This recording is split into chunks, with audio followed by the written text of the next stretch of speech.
szivárvány szembe, látod milyen szép színei vannak? Gyerünk! Ó, de ügyes! De ügyes! My arm broken. Oda nézd, látod a szivárványnak a színeit? Tudod, miért csöpögött rád a víz? Mert így feltartottad az evezőt, ha így letartod, akkor nem csöpög rád.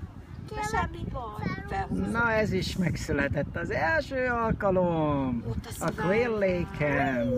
Ott a szivárvány. Integesse anyának. Evezőben. Mindjárt arra fordulunk a csónakkal, A szivárvány. és megnézzük a szivárványt. Papa megnézi, hogy tud félkézzel. Majd várjál, majd segítek. Így jó? Igen. Ott a szivárvány, hol van? Nem azok, Zoli? Hát tudják. Ahogy, így jó? Ott a szivárvány, hátunk mögött, arról meg a hegyek, nézd. Ott a szivárvány. Látod? Oké, ott a szivárvány, Ott a de most szivárvány. ne nagyon ugrálj.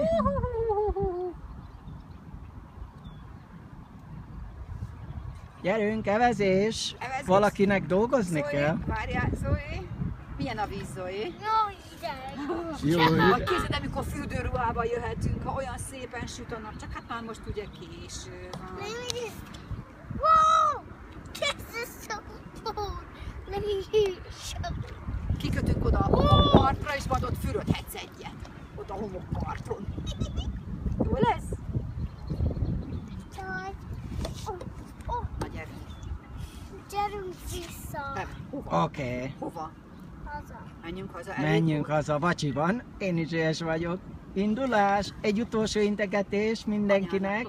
Mondjad sziasztok! Mondja, szeretlek benneteket? Ne, mert így ez nem okos. Szeretlek benneteket. Küldj anyának egy puszit. Fáradt már, Zoli? Oké. Fáradt már, Zoli? Akkor indulunk. Na pá, hello!